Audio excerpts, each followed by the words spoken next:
반갑습니다. 좀 마음이 급했어요. 예, 처음 오는 길이고 요즘은 이제 내비만 믿고 오는데 예, 한강대교를 한남대교를 건너서 경부선으로 가라고 그러더라고요. 근데 딱 다리 건너자마자 차가 밀리기 시작해가지고 망했다. 그때가 1시 40분이었는데 망했다 그런 마음이 확 들었어요. 근데 하나님께서 놀랍게 인도하셔가지고 20분 전에 도착을 했습니다. 그리고 주차장에서 내려서 이렇게 어리버리하고 있는데 한 집사님이 잘 오셨다고. 나 이렇게 주차장부터 환영해 주는 교회는 처음 봤어요. 그리고 그 차 사이를 제가 싹 빠져나오니까 날씬하시네요. 저는 날씬하다는 말을 제 인생에 처음 들어봤습니다. 그러신 분들은 오늘 이런 세미나 이런 것 안 들으셔도 충분히 다 잘하고 계실 텐데 오늘 저에게 중년과 노년 사이에 이야기를 좀 했으면 좋겠다. 그리고 제가 보니까 하프타임 전반전 끝내고 후반전으로 들어가기 전에 잠시 쉬는 시간, 그걸 하프타임이라고 보통 표현하는데 그런 부분에 있는 성도님들이 주로 많이 오실 거다. 그래서 제가 제목을 좀 멋있게 해보려고. 사실은 봄인데 벚꽃이 막 피고 있는데 가을과 겨울 사이 얘기하려니까 조금 그렇습니다. 제가 초등학교 4학년, 제 딸이 초등학교 4학년일 때 한번 시를 썼어요. 시를 쓰고선 그 시를 보니까 이렇게 썼어요. 가을이 되면 나뭇잎 색깔이 변한다. 빨강, 노랑, 하야. 봄이 아가라면 여름은 청소년, 가을은 엄마 아빠, 겨울은 할아버지 할머니. 가을이 된 우리 아빠 머리카락이 희끗희끗. 그렇게 시를 썼어요. 그때가 제가 40대 초반이었는데 그 희끗희끗하던 머리가 이제는 까만 머리 찾아보기 힘들게 변했습니다. 엘리베이터를 얼마 전에 탔는데 4살짜리 아이를 데리고 엄마가 타가지고 인사드려야지. 그러니까 애가 저를 유심히 이렇게 바라보더니 엄마, 근데 왜 이 아저씨는 머리가 하얘? 그러더라고요. 그래서 제가 두 가지 마음이 생겼어요. 고맙다. 나를 아저씨로 불러주니 참 고맙다. 이제 워낙 제가 동안이니까. 그렇지만 어디 가서 이제 할아버지라는 소리를 들어도 하나도 이제 어색하지가 않습니다. 물론 제가 어제 해외에 나가 있는 아들하고 통화를 했는데 고맙다 그랬어요. 니네들 30이 훨씬 넘도록 시집장가 안 가줘서 아직 내가 정식 할아버지 할머니 안 되게 해준 거 너무너무나 고맙다. 그렇게 이야기를 했습니다. 우리가 50대, 40대 후반, 50대, 60대 이렇게 들어가면서 조금씩 마음이 나이가 들고 있구나 그를 느끼게 됩니다. 저는 장신대 교직원 축구팀의 대표 회장을 지금 10여 년째 하고 있는데 밤만 새면 계속 회장 시켜줍니다. 근데 40대만 해도 제가 이렇게 축구로 볼을 몰고 가면 홍해가 갈라지듯이 이렇게 쫙 갈라졌거든요. 누가 달려와도 나랑 부딪히면은 학생이 나가 떨어지지 내가 떨어진다 이런 생각을 안 했어요. 근데 어느 날 갑자기 축구를 하다 보니까 상체와 하체가 분리되는 놀라운 역사가 일어나고 상체는 갔는데 하체가 안 따라오고 있어요. 분명히 내가 찼는데 나는 볼을 못 차고 다른 사람들이 차고. 나이를 들어간다는 것은 내가 갖고 있는 여러 가지 기능들이 있어서 한두 가지씩 이제 상실해 간다고 볼 수가 있습니다. 예전에는 조선시대 27명의 왕이 평균 나이가 46살이었답니다. 46.1세. 왕이 그렇게 잘 먹고 그렇게 잘 보호하고 그래도 46세 살았으면 보통 평민은, 우리 같은 평민은 아마 평균 연령으로 치면 30대 초반 정도에 다 세상이 끝나지 않았을까. 그런데 그 당시에 환갑을 맞는 분들은 그래서 그렇게 축하를 해주고 그랬죠. 현재 나이를 계산하는 방법은 현재 나이에 곱하기 0.8 정도 해야 된다고 그러지 않습니까? 왜냐하면 평균 수명이 이제는 80세, 90세, 100세 이렇게 가니까 옛날에 60세면 68, 48, 지금 한 48세 정도. 지금 예전에 70세면 지금은 이제 56세 산수력이 떨어지면 나이 먹기 시작하는 거죠.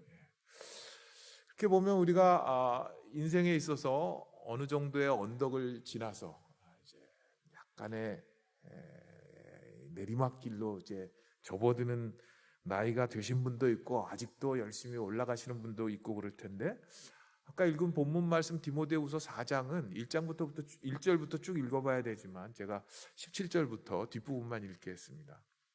그런데 그 앞부분부터 보면 바울 사도는 그의 삶의 말년이었고 그가 첫 번째 투옥됐다가 가택 연금 상태에 있다가 다시 풀려나서 이제 두 번째 감옥에 갇혀서 지하 감옥에 갇혀 있는 상태다. 그리고 그의 삶을 돌아보면서 이제 마지막 말년에 대부분 신학자들은 이 디모데후서가 바울 사도가 쓴 마지막 편지, 이 편지가 거의 끝의 편지라고 본다면 그의 인생에 있어서 겨울. 그런데 21절에 보면 겨울 전에 너는 어서 오라. 그건 인생의 겨울을 얘기하는 건 아니지만 이 날씨의 겨울이지만 또 한편으로는 그의 인생의 마지막 겨울로 들어서고 있는 문턱에 있으면서 디모데야 어서 와서 만나자, 보자, 그런 이야기를 하고 있습니다. 그래서 오늘 본문 말씀 가운데 바울 사도는 그의 삶의 중년에서 노년으로, 노년에서 말년으로, 가을에서 겨울로 들어서는 삶 가운데 어떻게 준비했을까, 어떻게 대처했을까를 본문 말씀 중심으로 해서 몇 가지를 생각해 보려고 합니다. 디모데후서는 믿음의 아들 디모데에게 보낸 유서와 같은 마지막 편지입니다. 그리고 네로 황제가 64년도 AD 64년에 로마의 대화재가 일어났고 그 화재에 대한 책임을 모면하기 위해서 기독교인들이 방화를 했다고 그런 루머를 퍼뜨리기 시작했고, 그래서 대대적으로 기독교인들에 대한 핍박과 그리고 순교의 일들이 계속 일어나고 체포하고 구금하던 일들이 일어나던 때였습니다. 그래서 디모데를 속히 오라 그렇게 얘기하면서 마지막 순간에 아마도 이때의 바울의 나이를 62세에서 63세 그리고 AD 67년 68년경 네로 황제 통치하에서 순교했다 그렇게 알려져 있습니다. 그렇게 보면 그의 삶 가운데 감옥에 갇혀 있는 그 마지막 때에 핍박과 살해 위협이 고조되고 있던 때에 앞부분에 보면 디모데후서 4장 6절 7절에 보면 전제와 같이 내가 벌써 부어지고 나의 떠날 시간이 가까웠다. 이제 자기의 삶을 마감해야 되는 순간이 다가오고 있음을 바라보면서 나는 선한 싸움을 싸우고 나의 달려갈 길을 다 마치고 믿음을 지켰다. 그렇게 표현하고 있습니다. 나이가 들어간다는 것의 핵심은 뭐냐면 상실입니다. 내가 갖고 있던 건강, 지혜 이런 것들이 하나 둘씩 이제 작동을 안 하는 거죠.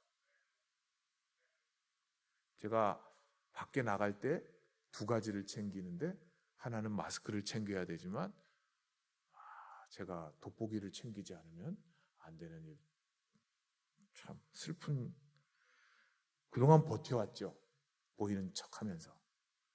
제 아내는 10년 전부터 돋보기를 썼는데 저는 끝까지 버텼는데 이제는 돋보기가 없으면 겁이 나서 아무것도 볼 수가 없어요. 그래서 돋보기를 챙기고 다닙니다. 상실 하나씩 내가 갖고 있던 것들을 잃어버리는 거죠. 사랑하는 사람과 이별하고 사별하고 오래 직장 다녔던 데를 떠나야 하고 그리고 자신도 언젠가는 삶을 마감해야 되는 존재임을 서서히 깨닫기 시작합니다.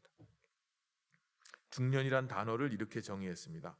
너무 젊거나 너무 늙지 않은 나이. 빤하죠. 동안이란 말 들으면 기분 좋으시죠? 그거 듣는 순간 이미 나이 들었다는 걸 전제로 하는 거예요.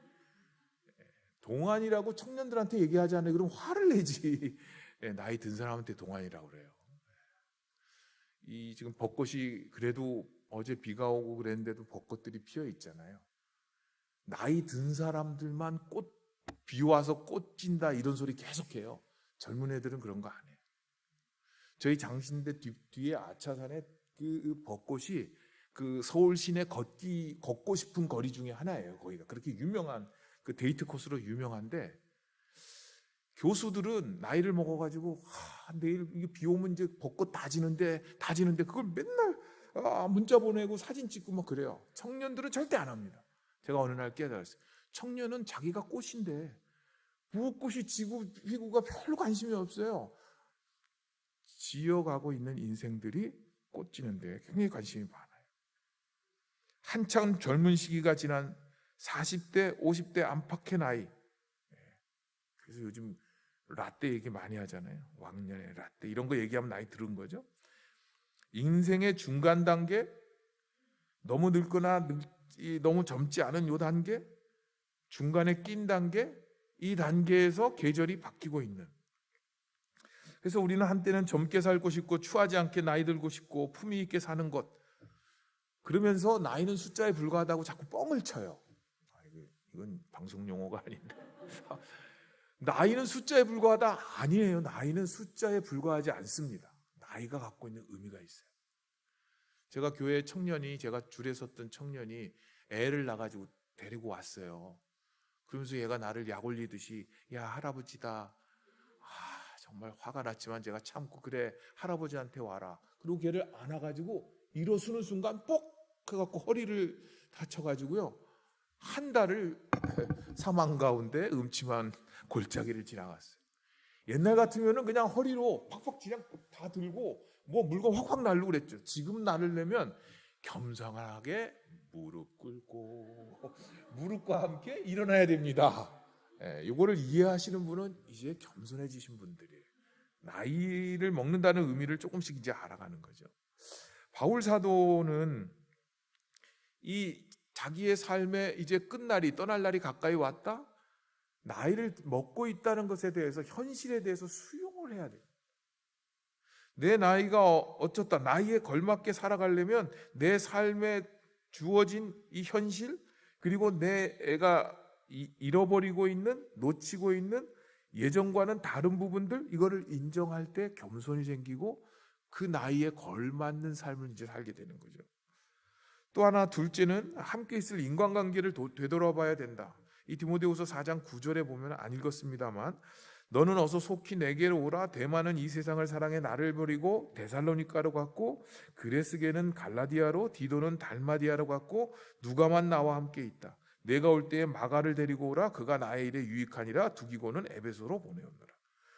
바울이 이제 감옥에 갇혀서 친구들, 옛날에 제자들, 양육했던 그 양육자들, 믿음으로 낳은 디모데, 이런 사람들을 생각합니다. 근데 생각하다 보니까 데마는 세상을 사랑하고 세상의 유혹을 쫓고 유행을 쫓아서 나를 버리고 데살로니가로 가버렸다. 그레스게도 디도도 각각 갈라디아로 달마디아로 갔다. 그리고 현재 있는 사람은 주치 누가밖에 없다. 그리고 내가 올 때 마가도 데려와라. 그가 나의 일에 필요하다. 떠나간 사람들을 생각하면서, 또 함께 있는 사람을 생각하면서, 깨어졌던 관계들을 생각하면서 사람들을 만나보고 싶어 합니다. 사실 여기에 나오는 마가는 바나바와 함께 바울이 선교여행, 첫 번째 선교여행을 갔다 온 이후로 둘이 대판 싸우는 원인을 제공한 사람. 바나바의 조카이고, 조카인데 선교지에 나가서 중도 무단 이탈, 선교지에서 무단 이탈 빠져나가고, 그 다음에 중도 탈락, 선교 못하겠다고 포기하는 사태를 맞아서 다시 바나바는 이 친구를 데리고 가자.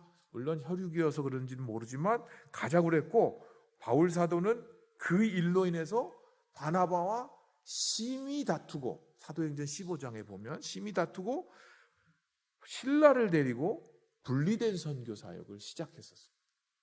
그러니까 마가를 생각하면 바울 사도와 마가의 사이는 화해할 수 없는 거리가 있는 거예요. 그런데 10년이 지나고 20년이 지나고 인생의 노년기로 들어가면서 바울 사도는 마가도 데려와라. 마가가 우리의 사역에 꼭 필요한 사람이다. 그리고 필요한 사람들을 에베소도 보냈다. 이런 이야기를 합니다. 우리의 삶에 보면 함께하는 사람들이 있습니다. 나이를 들어가면서 점점 힘들어지는 이유 중에 하나는 내가 이 나이에 보기 싫은 인생들 만나면서 뭐하러 살까? 그냥 보고 싶은 사람만 보고 살아도 괜찮을 텐데, 그런 유혹이 종종 생겨납니다. 하버드 대학의 인생 보고서라는 책에 보면 행복의 조건이라는 제목으로 우리나라에서 번역이 됐는데요. 그 베일런트라는 교수가 한 40몇 년을 연구했고요. 총 연구는 72년을 연구했어요. 참 그 연구 풍토가 좋죠. 대학교 2학년생들을 75년 동안 추적 연구를 한 거예요. 그래서 이 사람들이 어떻게 장수하고 잘 살았을까? 이게 잘 사는 것, 에이징 웰이 원래 제목인데 행복의 조건이라고 번역을 했고요. 어떻게 이 사람들이 잘 살았을까에 1번 핵심 중에 하나 뭐냐면 그의 인생의 47살까지 맺었던 인간관계가 그의 마지막까지 연결이 된다.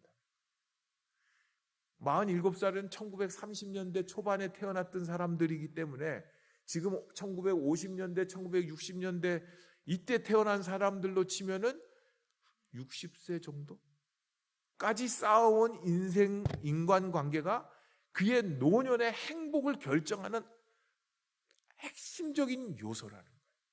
실제로 보면 그 연구 결과에 의하면 이런 이야기를 합니다. 교육 수준 얼마나 열심히 배우고 있는가. 교인들만큼 열심히 배우는 사람들이 없죠. 교인하기가 얼마나 힘들어요. 코로나 시대에도 이렇게 나와서 아이고 참 코로나 시대에도 이렇게 나와서 앉아 있으신 거 힘드시죠? 교회에서 계속 새로운 거 배우시죠? 말씀을 읽으면서 배우시죠? 공부하시죠? 음주, 흡연, 운동을 통해서 비만 관리, 그 다음에 배우는 거, 이 네 가지만 통제하면 우린 교회 나오면 적어도 술줄이잖아요, 그죠? 우리 뭐 성찬식 할 때나 포도주 한 잔 조금 하죠, 뭐 거의 안 하죠. 예. 흡연, 아유 교회 와서 담배 피기 어렵죠. 예. 그러다 보니까 우리가 많이 먹어서 좀 비만 운동 관리가 좀 안 되지만 그리고 열심히 배우죠. 교회 생활, 신앙 생활만 잘해도 이 네 가지는 통제가 되는 겁니다. 어느 정도? 이 네 가지 정도만 잘 통제하면 부모가 얼마나 사회적으로 성공하고 잘 살고 높은 계급을 갖고 있는지, IQ가 얼마나 높고 낮은지, 그리고 또 수입 정도가 얼마나 높은지 낮은지와 별로 상관이 없다는 거예요. 그래서 인간의 50대 이상의 행복한 조건 중에 하나는 이 네 가지에다가 한두 가지만 더 붙이면, 그 중에 인간관계를 붙이면 그것을 두세 가지 조건만 채운 사람에 비해서 수명이 얼마나 차이가 나냐면 3배 이상 차이가 난다. 이 80세 이전의 사망을 이 수명으로 보면 무슨 얘기냐 하면 실제로 우리 인생에 있어서 중요한 부분들이 인간관계의 핵심은 뭐 교우관계도 들어가죠. 그 중에 하나가 가족관계죠. 가족관계 중에 더 중요한 건 배우자 관계죠.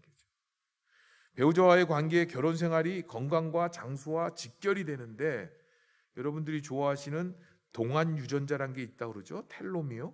이 텔로미어가 길면 길수록 건강하고 더 젊어 보인다. 그런 연구 결과가 있는데, 이 텔로미어라는 것이, 그런데 그것이 무엇과 연관이 되느냐? 건강한 배우자와의 결혼 생활 관계가 동안을 만든다는 거예요. 그래서 신체적으로 더 건강하고 장수하고 조기 사망률이 낮고 외로움을 덜 느끼고 우울증, 불안 같은 정신질환에 걸릴 확률도 낮고 알코올, 마약 중독에 빠질 확률도 낮아지고, 싱글이나 이혼을 한 사람들보다 경제적으로 더 안정되고 건강한 성적 생활을 하면서 텔로미어가 다른 사람들보다 더 많이 나오고, 그리고 경제적 안정이나 건강 상태보다 행복한 결혼 생활이 노년의 행복을 결정하는데 가장 중요한 지표이다 라고 제가 얘기하는 게 아니고 여러분이 좋아하시는 하버드 대학의 교수가 70몇 년 연구해서 낸 것입니다. 뿐만 아니라 이러한 격차는 본인들의 결혼 생활뿐만 아니라 자녀들에게도 그대로 영향을 미친다라고 이야기를 합니다. 그래서 우리가 부부 생활, 결혼 생활을 현재 하고 계시고 있다면 어떻게 해야 될까? 잘해야 됩니다. 저는 그래서 인생관을 바꿨습니다. 제 아내가 말씀하시면 토달지 말자. 그리고 무조건 이해하자. 나를 죽으라는 말은 안 하실 테니까 할 수 있다면 이해한다. 주려고 한다면 미리 준다. 원하는 걸 미리 준다. 이 두 가지만 하면 부부관계 아무 문제 없습니다. 눈빛을 쫙 보면 설거지 하라는 말씀이구나. 바로 가서 그거를 여보 도와줘. 이 소리 나올 때까지 기다리면 해도 영광을 못 받습니다. 미리 준다. 미리 줄 뿐만 아니라 과도하게 기꺼이 준다. 툴툴거리면서 하면 영광을 못 받아요. 기쁨으로 즐거움으로. 아무도 믿지를 않으시네. 예수님 말씀이 황금률, 마태복음 7장 12절, 그걸 우리가 황금률이라고 그래요. 대접을 받고자 하는 대로 남을 대접하라. 남도 대접하는데 자녀도 대접하고 부모도 대접해야죠. 아내도 남편도 대우해야죠. 부부 생활은 부부가 제일 잘 알지 않습니까? 그런데 건강한 부부 생활을 하면 행복하고 장수하고, 그 장수할 뿐만 아니라 수입도 늘어나고요, 월급도 더 쌓는 게 더 많아진대요. 그리고 경제적으로도 더 안정이 된대요. 우울증, 불안감, 정신질환 다 해결된대요. 루스벨 그레엄이라는 사모님이 계십니다. 빌리 그레엄 목사님 사모님인데, 이 사모님은 성도란 누구이냐 그러면서 이런 얘기를 했어요. 생각하는 기도라는 책에 보면 나오는데, 성도란 예수님을 믿기 쉽게 만드는 사람이다. 전 참 정의가 좋다고 생각해요. 예수님을 믿기 쉽게 만드는 사람이다. 한 번은 택시를 탔는데 그 택시 기사님이 그러는 거예요. 저는 책 보면 압니다. 그래서 뭘 아는데요? 천주교인하고 기독교인하고 자기가 책 보면 안 돼요. 뭘 아니? 기독교인들은 행복이 넘친대요. 그래서 저는 기독교인 같아요, 천주교인 같아요, 이렇게 물어볼래다가 그 감별사한테 간파당할까봐 제가 말을 말았어요. 어떤 사람들이 볼 때 정말 기독교인들은 그의 얼굴에, 그의 속에 품고 있는 기쁨과 감사와 하나님의 은혜가 얼굴로 표현이 되는구나. 저 사람처럼 믿어보고 싶다. 이런 매력이 있어야 되는 거죠. 제가 상담했던 한 부부는 그 부부싸움을 오래 했는데 남편이 자기 어머니만 챙기는 거예요. 시어머니, 며느리 쪽에서 보면 어머니 챙기는 거를 며느리가 좀 챙겨줘야 며느리가 영광을 받지, 자기가 돈 빼돌려갖고 혼자 어머니 자꾸 주면 며느리 나쁜 며느리 될 텐데 말이죠. 근데 이 며느리는 예수님을 믿지 않는 가정에서 완전히 세상 가정에서 시집을 왔어요. 이 기독교 가정에. 영락교회 교인이었다는 것 같기도 하고, 갑자기 용인영락교회 생각하니 권사님이셨어요. 근데요, 참 제가 슬픈 얘기를 들었어요. 이렇게 얘기해. 미국에서 일어난 일입니다. 미국에서 우리 시어머니께서 천국 가시면 내 손에 장을 지져요. 만약 정말 천국이 있어서 우리 시어머니 천국 가시면 나는 차라리 지옥 가겠어요. 용서하고 들으셔요. 며느리가 못된 며느리죠. 어떻게 그럴 수가 있겠어요. 그렇긴 하지만 그 며느리는 예수님 안 믿어서 그렇다 치고, 그런데 믿는 집안을 씹었다 치고, 예수님 믿기 너무 어렵게 만드는 거예요. 그거는 아들 딸들이 엄마 아빠처럼 믿는 거 봐서 난 예수님 안 믿겠다 그러면 우리가 정말 좋은 신앙인인가 생각해 봐야 돼요. 중직이란 누구인가? 예수님을 평신도보다 더 믿기 쉽게 만드는 사람. 목사 장로는 누구인가? 예수님을 평신도보다 더 믿기 쉽게 만드는 사람이어야 되는데, 오늘날 목사 때문에 교회 나가고 싶지 않다 그러고, 교회 중직 때문에, 부모님 때문에 난 교회 안 나가겠다고 한다면 우리 자신을 돌아봐야 되죠. 이렇게 잘 들으시면 제가 계속 나와요. 그래서 조금 졸아주세요. 눈빛을. 준비 안 한 것도 자꾸 나오면 안 되는데. 근데 이 빌리 그레엄 목사님 사모님 루스벨 그레엄이 자기 묘비에, 인터넷 가면 찾으면 있을 거예요. 자기 묘비에 오르르 의자 한자로, 부모님이 중국 선교사여가지고 중국에 왔다가 평양에서 5년인가 그 외국인 학교를 다니셨어요. 이분이 돌아가셨는데 오래전에.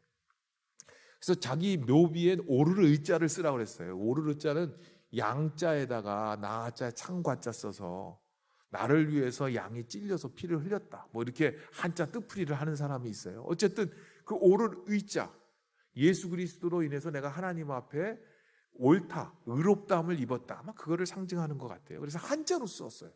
그리고 그 밑에다가 뭐라고 쓰라고 그랬냐면 영어로 2개를 썼는데 End of construction. 모든 공사가 끝났다. 그리고 Thank you for your patience. 오랫동안 참아줘서 감사합니다. 그렇게 묘비에 써 있어요. 인터넷 가서 열심히 찾으면 어딘가에 있을 거예요. 제가 그런 거 보여드리면서 하면 더 좋은데.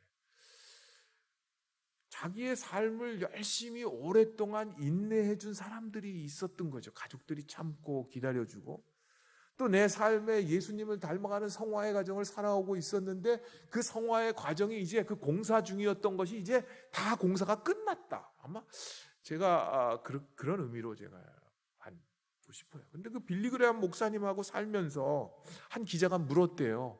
그 훌륭한 목사님하고 사시면서 혹시 이혼하고 싶다고 생각해 본 적은 없는가? 그랬더니 이 사모님이 저는 한 번도 이혼을 생각해 본 적이 없습니다. 죽이고 싶었던 적은 있었습니다. 그렇게 얘기했어요. 실제로 우리의 삶에 그런 마음들이 들 수 있죠. 그것도 제가 해석을 해보는 거예요. 왜 그런 말을 했을까? 하나님께서 주신 이 못된 인간, 목사님 훌륭하시지만 이 나하고는 잘 안 맞을 수 있는 이 인간이지만 하나님께서 주셔서 이 인간하고 영원히 사는 것, 이 땅에서 사는 것을 하나님께서 내게 주신 사명이라고 생각하고 그건 자기 사전에서 지워버렸다는 거예요. 그렇지만 살다 보면 불쑥불쑥 안 맞아서 그냥 여기저기 그냥 확 이렇게 하고 싶은 마음이 막을 수가 없이 생겨날 수 있다는 거예요. 이분들도 인간이었구나. 그런 큰 위로를 제가 받았어요. 그러면서 이렇게 얘기했습니다. 남편을 변화시키는 일은 하나님이 하실 일이고 내가 할 일은 하나님께서 주신 내 남편을 사랑하는 일이다. 어떻게 이렇게 훌륭한 말씀을 하셨는지 제가 하려고 했더니 이미 다 해놓으셨어요. 그래서 제가 인용을 하는 겁니다. 남편을 변화시킬 일은, 아내를 변화시키는 것은, 자식들을 변화시키는 것은 하나님께서 하실 일이고 내가 할 일은 내게 맡겨주신 이 인생들, 그죠? 자녀 보러 왼수라고 그러는 분들에게 제가 그렇게 얘기해요. 하나님께서 감당할 시험 밖에는 너에게 준 것이 없나니 그 왼수도 네가 잘 키울 수 있기 때문에 너에게만 준 것이다. 아멘 안 하시네. 아멘 해야 됩니다. 바울 사도는 그의 삶에 있어서 함께 했던 사람들을 봤어요.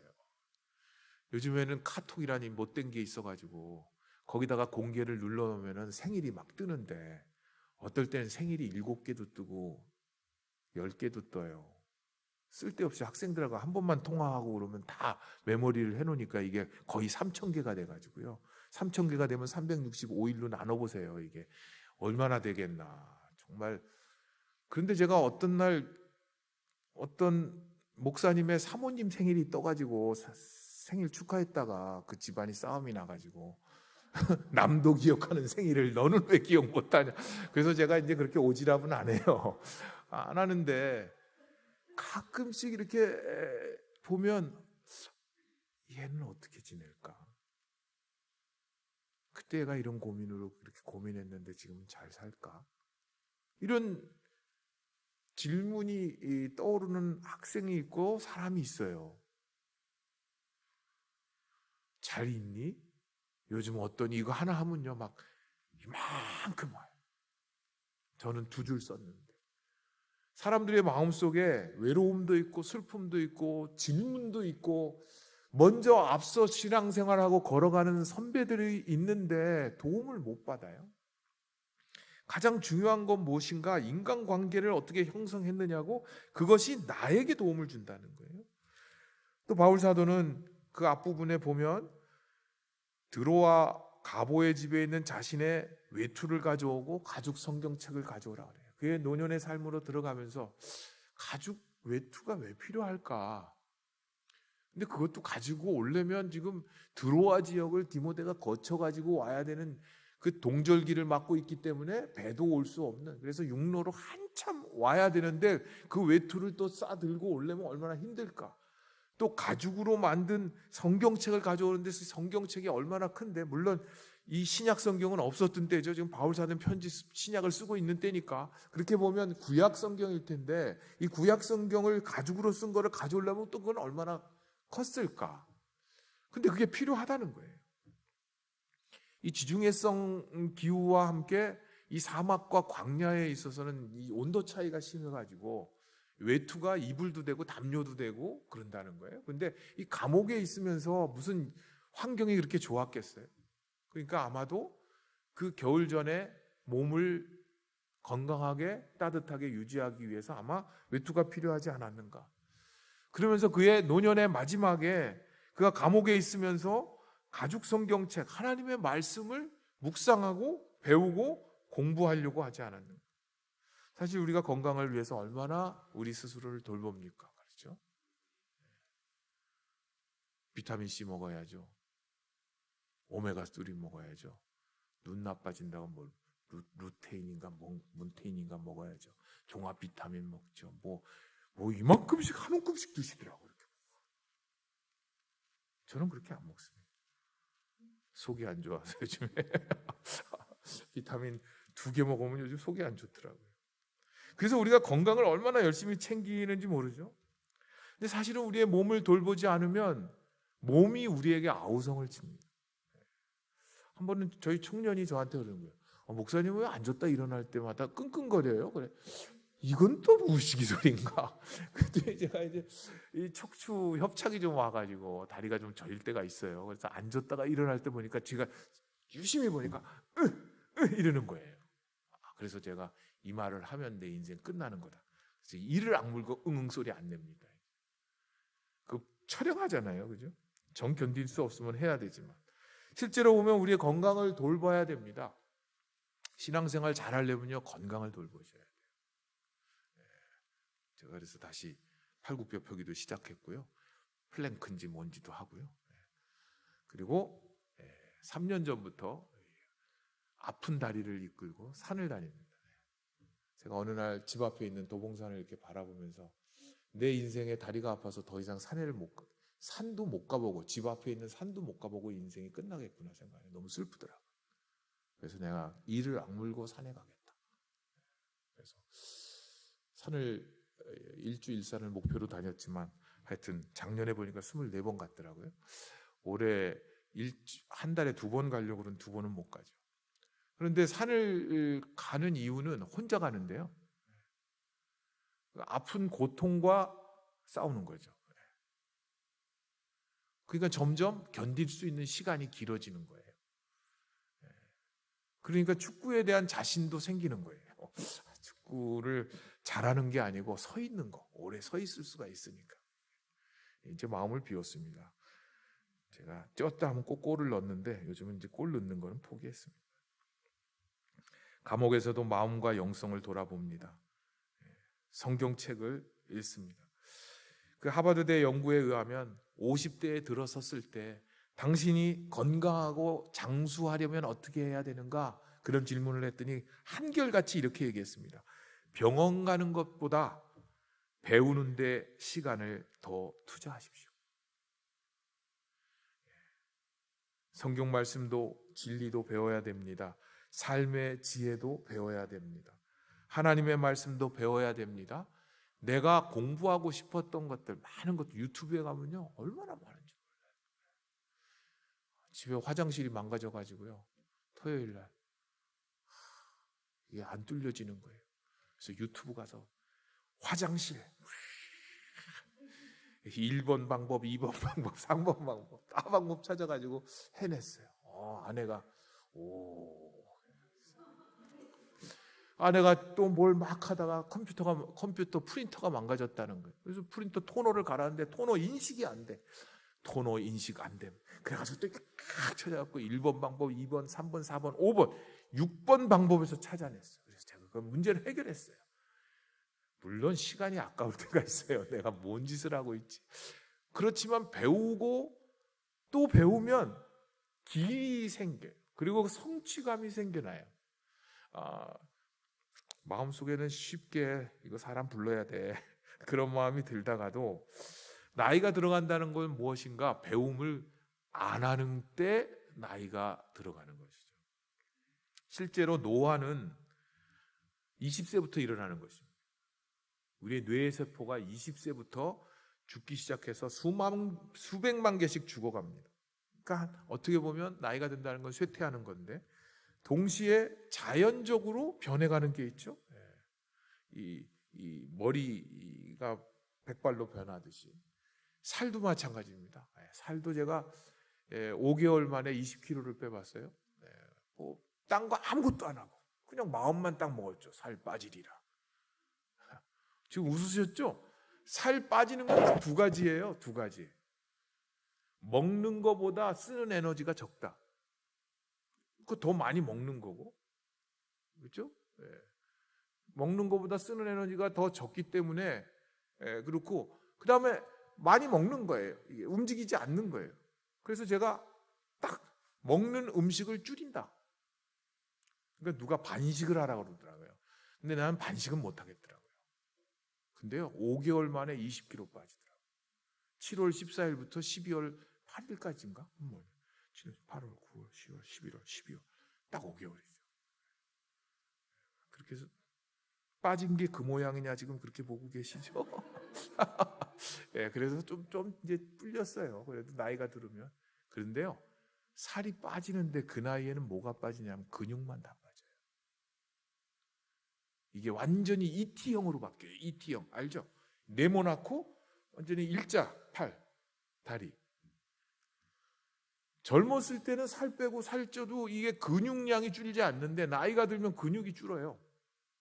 그래서 근육 운동을 하지 않는 살 빼기는 이거는 독약이에요. 사실 살 찌는 게 이건 뭐 의사 선생님한테 물어봐야 되지만 아무튼 그러나 또 하나가 있습니다. 20대부터 우리가 쇠퇴하죠. 또 나이가 들면서 자연적인 현상으로 변해가죠.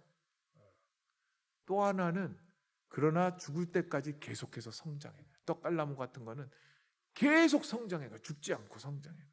노화라는 의미는 노년이란 거는 쇠퇴하기도 하고 자연적인 흐름에 따라서 변화하기도 하고 그러나 여전히 성장해가는 거예요. 우리가 잘 알고 있는 놀라운 우리 노사연 씨의 노래 있잖아요. 바람이란 노래. 임영웅이라는 참 우리 경기 북부에 사는데 우리 경기 북부 표천에 살고 저는 의정부 사는데 그 놀라운 가사에 보면 우리는 늙어가는 것이 아니라 조금씩 익어가는 겁니다. 그런 표현이 있잖아요. 노사연 씨가 기독교인이죠. 노사연 씨가 57세에 불렀어요. 김종환이라는 가수에게 10년을 쫄라가지고 그 곡을 받았대요. 근데 그 곡을 부를 때 이런 고백을 했어요. 나이가 들면서 이제 끝이구나 하는 뭔지 모를 우울감에 빠졌어요. 저도 열매 맺는 인생이 되고 싶었어요. 그런데 그때 이 노래를 만났어요. 그리고 가수로서 기쁘고 영광스러웠어요. 저는 이건 몰랐어요. 이 노사연 씨가 청력을 많이 잃어 보청기를 끼고 있대요. TV에 나와서 어리버리하고 말귀 못 알아듣는 이유는 이 보청기를 끼고 노래하면서 사람들이 알까봐 노심초사하면서 걱정도 많이 했고 그것을 장애로 생각했으면 슬펐을 텐데 안 들리는 건 안 듣는다는 마음으로 모든 걸 내려놨어요. 안 들리는 거는 안 듣는다라는 마음으로 모든 걸 내려놨고 방송에서 잘 안 들려 멍하게 있거나 딴소리를 해도 사람들은 좋게 봐줘요. 100세 시대를 살면서 나이 들면 끝이 난다는 생각을 바꿔주고 싶어요. 제 노래를 통해 나이 든 분들도 유튜브에 들어가고 그러면서 소통하는 방법을 배웠으면 합니다. 이게 노사연 씨가 고백한 내용입니다. 제가 불러드려야 되지만 차마 강대상에서 부를 수가 없기 때문에 사막을 걷는다 해도 꽃길이라 생각할 겁니다. 우린 늙어가는 것이 아니라 조금씩 익어가는 겁니다. 잘 익어가는 인생, 주님 안에서 믿음으로 살아가는 매력적인 그리스도인이 되어야 하지 않겠습니까? 나이가 든다고 저절로 지혜로워지는 것은 아니지만 성숙함으로 변해가고 나이 들매 지혜가 자라가야 되는 것은 분명한 사실입니다. 그래서 그 연구 결과를 보면 25세에는 소망하는 게 뭐냐 그렇게 물으면 92%가 다 자기 자신에 관한 거래요. 뭘 원하고 60세에 소망하는 것은 뭐냐고 물으면 자기 관련 소망 29%, 가족 관련 소망 32%, 인류 전체를 위한 소망 21%. 그러면서 이렇게 얘기했어요. 이것도 하버드 대학 계속 연구예요. 나이가 들수록 사회적 지평이 넓어진다. 그런데 자연스럽게 저절로 다 넓혀지는 것은 아니다. 더 조망이 좁아지는 사람들이 있는 거죠. 하나 더 덧붙인다면 바울 사도의 삶 가운데서 그는 끊임없이 배워갔고 말씀을 연구했고 사람들과의 인간관계를 돌아봤고 그리고 자기의 현실적인 상황, 감옥에 거치고 나이 들어가고 이제 세상을 떠날 때가 가까운 것을 이해하는 나이 들음에 대한 수용, 이런 것들이 있지만 또 하나 제가 덧붙인다면 우리의 삶 가운데 나이가 들어갈수록 해야 될 일 중에 하나는 의미를 찾는 일에 집중해야 한다는 것입니다. 어떻게 나답게 살까라는 책에 보면, 원래 책 제목은 더 파워 오브 미닝이라는 책인데요, 행복의 조건을 사람들은 좋은 직장, 집, 배우자를 얻는 것, 즉 성공과 연결되어 있어서 행복해지려고 하는데, 행복해지려고 하면 할수록 다른 인간들과 비교하게 된다. 다른 인간들과 인생들과 비교하고 나면 행복해질 수가 없는 거예요. 한국 사람들이 행복도가 떨어지는 이유 중에 하나는 끊임없이 다른 인간하고 비교하는 거예요. 나보다 잘난 인간, 더 잘 나가는 인간, 더 많이 번 인간. 그래서 전 세계적으로 우울증과 자살률이 치솟고 있다. 그렇게 학자들은 이야기하면서 의미 있는 삶과 행복한 삶은 어느 부분은 중복되지만 전혀 달라지는 부분이, 완전히 달라지는 부분이 있다는 거예요. 그 완전히 달라지는 부분은 무엇이냐 하면, 행복한 삶은 편안한 삶을 추구하기 때문에 편안한 삶을 추구하다 보면 이기적으로 가게 되고, 이기적인 삶은 주는 삶보다 받는 삶을 더 제 핸드폰 아니죠? 아유, 제가 핸드폰 여기다 놓고 나왔는데 가슴이 덜컹했어요. 이기적인 삶이 되고 주는 것보다 받는 삶에 더 초점을 맞춘다는 거죠. 그래서 의미 없는 행복은 비교적 피상적이고 자기중심적이고 이기적이 되는데, 의미 있는 삶을 추구하는 사람은 주는 사람이 된다. 자신과 관계없는 일에 더 관여하게 되고 그런 사람들에 대해서 배려하는 사람이 된다. 그래서 자녀를 키우는, 육아하는 일이 힘들긴 하지만 그것이 아이들을 돌보는 일, 그리고 아이들에게 줄 선물을 찾는 일, 이런 일들은 의미 있는 일들이기 때문에 훨씬 더 걱정, 스트레스, 불안감 이런 것들이 줄어든다는 것이죠. 그러면서 이런 이야기를 합니다. 행복지수는 얼마나 수입이 높으냐에 따라서 행복지수가 높아요. 나라들, 잘 사는 나라들이 행복지수가 훨씬 높습니다. 그런데 자살률로 치면 자살률은 역전이 되는 거예요. 행복지수가 높은 부자 나라들은 자살률이 2배, 3배가 되고, 못 사는 나라들은 오히려 자살률이 낮아요.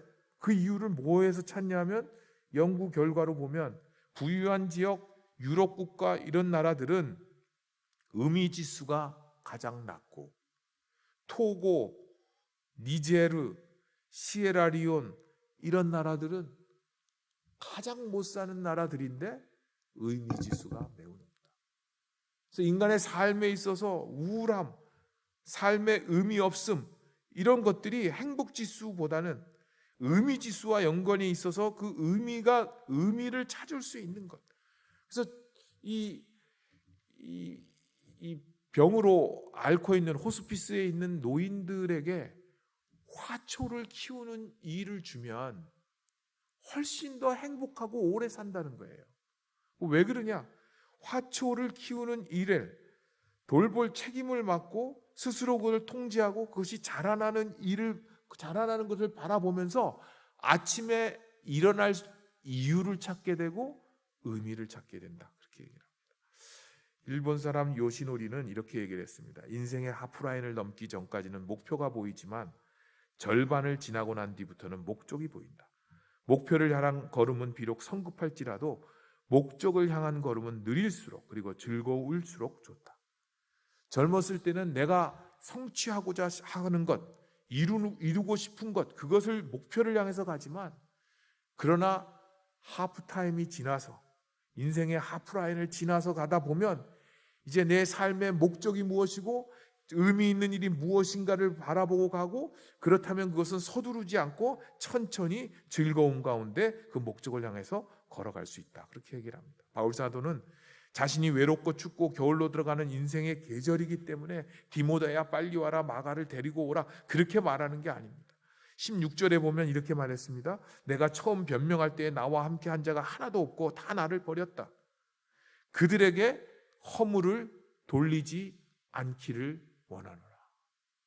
아니, 내가 너희에게 베푼 게 뭔데 이 인간들이 다 도망가고 원망해도 될 텐데 허물을 그들에게 돌리지 마라. 그 이유는 오늘 읽은 본문 말씀으로 들어가죠. 주께서 내 곁에 서서 나에게 힘을 주심은 나로 말미암아 선포된 말씀이 온전히 전파되어 모든 이방인이 듣게 하려 하심이라. 내가 사자의 입에서 건짐을 받았다. 주께서 나를 모든 악한 일에서 건져내시고 또 그의 천국에 가도록 구원하시리니 그에게의 영광이 세세무궁토록 있을지어다.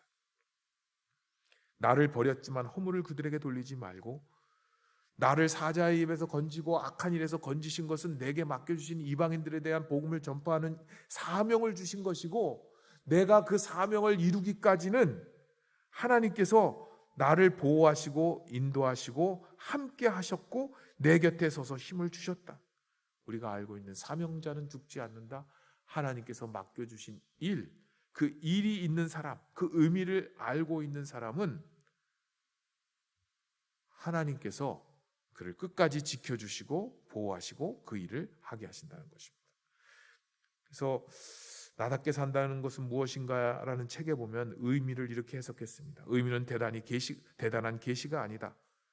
가던 길을 멈추고 신문을 파는 노점상에게 인사를 건네고 우울해 보이는 직장 동료에게 손을 내미는 일이 의미다. 사람들의 몸매 관리를 돕고 아이에게 좋은 부모나 멘토가 되는 일이다. 반짝이는 밤하늘 아래에 감탄하며 별을 보거나 친구들과 함께 기도회 모임에 나가는 일이다. 고통을 겪는 참전 군인들을 위해 커피숍을 여는 일이다. 사랑하는 사람의 이야기를 귀 기울여 듣는 일이다. 식물을 돌보는 일이다. 이런 행위들은 그 자체만으로는 사소하다. 하지만 모이면 세상을 밝히는 빛이 된다.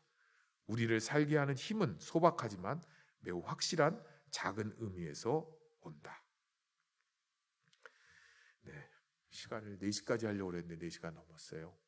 3분만 더 주시면 제가 3분 내로 마치도록 하겠습니다. 요즘에 이제 나이 들어간 사람들을 표현하는 많은 용어들이 있습니다. 꽃중년, 저 같은 사람이죠. 신중년. 또 웃으셨어요? 나우족, 뉴 올드 워먼, 나우족. 노무족, 노모 엉클, 뉴 시니어, 액티브 시니어, 골드 시니어, 신내용족, 저처럼 멋진 패션을 추구하는 중년 남성, 루비족, 신선함, 비범함, 아름다움, 젊음, 이 앞글자를 따갖고 루비족이라고 그러는데, 평범하고 전통적인 아줌마를 거부하는 40, 50대 여성, 루비족. 아무리 좋은 말을 많이 갖다 써도 나이 들었다는 거예요. 나이가 들어가고 있다는 거예요. 익어가고 있다는 거예요. 고린도후서 4장 18절에 보면 16절에 보면 우리가 낙심하지 아니하노니 우리의 겉사람은 낡아지나 우리의 속사람은 날로 새로워진다. 우리 겉사람은 아픔도 병도 생겨나지요. 그렇지만 우리의 속사람은 날마다 새로워질 수 있습니다. 100살을 살아보니 1920년생 김영석 교수는 100살이 넘으셨는데도 지금 살잖아요. 부지런히 살고 또 거리두기, 명예 이런 거에 마음을 두지 않고 운동하면서 건강을 돌보고, 그런데 마지막에 이런 얘기를 했어요. 기도하는 자세는 90대가 넘어도 계속할 수 있다. 그렇게 표현을 하셨어요. 그분의 삶 가운데 몸은 쇠해질지 모르지만 여전히 의미 있는 일, 기쁨의 일을 감당하고 있으신 거죠. 제가 2년 전에 백운대를 갔다가 북한산에 백운대를 갔다가 내려오는데 사실은 허리가 아픈 사람은 등산할 때보다 하산할 때가 힘들어요. 올라갈 때는 허리를 숙이고 올라가기 때문에 덜 아픈데 내려오려면 이제 이 다리가 너무 아픈데 그래서 이제 쩔뚝거리면서 섰다 갔다 하면서 한참 내려왔는데 요즘에 보면 아주 어린 아이들을 데리고 엄마들이 오고 아빠들이 오는 거예요. 그런데 이제 그 집은 어디까지 올라갔다 내려가는지 모르겠는데 한 3살, 4살 된 여자아이를 엄마가 데리고 내려가고 있었어요. 제가 내려오다가 앉아서 쉬고 있는데 내려가고 있었어요. 그래서 엄마가 아이에게 노래를 시키는 거예요. 근데 애가 노래를 부르는데 하나님의 꿈이 나의 비전이 되고 예수님의 성품이 이거를 무한반복하는 거예요. 그걸 계속. 그래서 제가 앉아있다가 벌떡 일어났어요. 벌떡 일어나서 그걸 막 쫓아가면서 뒤에서 아멘, 아멘, 아멘 했어요. 아마 그게 엄마의 마음이었을 것 같아요. 엄마가 얘 인생을 다 책임질 수는 없지만 이 세상을 살아가는 동안에 나의 힘을 의지할 수 없으나 기도하고 낙심하지 말 것은 주께서 참 소망이 되십니다. 그 엄마가 딸에게 그 딸이 부르는 그 찬양이 나의 일생의 찬양이 되어야 되지 않겠나. 이 세상을 살아가는 동안에 우리가 낙심된 일, 슬픈 일, 내 힘으로 감당할 수 없는 일, 세상의 것 의지할 수 없는 일들이 얼마나 많습니까? 근데 기도하고 낙심하지 않고 감사하고 낙심하지 말 것은 주께서 참 소망과 참 기쁨이 되십니다. 바울 사도의 노년의 대처 방식을 기억하면서 우리의 삶 가운데 내 주어진 현실을 이해하고 나이듦을 수용하시고 함께 있는 사람들 그 인간관계를 주님의 사랑으로 다가가고 배려하고 관용하시고 내 몸과 건강을 챙기고 하나님의 말씀을 읽고 배우는 일에 열심을 내시면서 행복 찾기를 넘어 의미를 찾아서 주님의 쓰임받는 모든 성도님들, 우리 용인 영락교회 성도님들 되시기를 바랍니다. 기도하겠습니다. 하나님, 우리의 삶이 70세, 건강하면 80세에서 이제는 100세 시대를 살아가고 있습니다. 우리에게 생명을 주심은 우리를 통해서 하실 일이 있으시기 때문입니다. 노년의 바울이 그의 삶의 어려움 가운데도 믿음으로 그의 달려갈 길을 끝까지 달려간 것처럼 우리의 삶의 마지막 겨울이 오기 전에 내게 주어진 가족들, 이웃들을, 교우들을 사랑하고 주님께서 내게 주신 은사와 은혜들을 나누며 예수님을 믿기 쉽게 만드는 하나님의 사람들, 성도님들 되게 하여 주옵소서. 예수님의 이름으로 기도합니다. 아멘.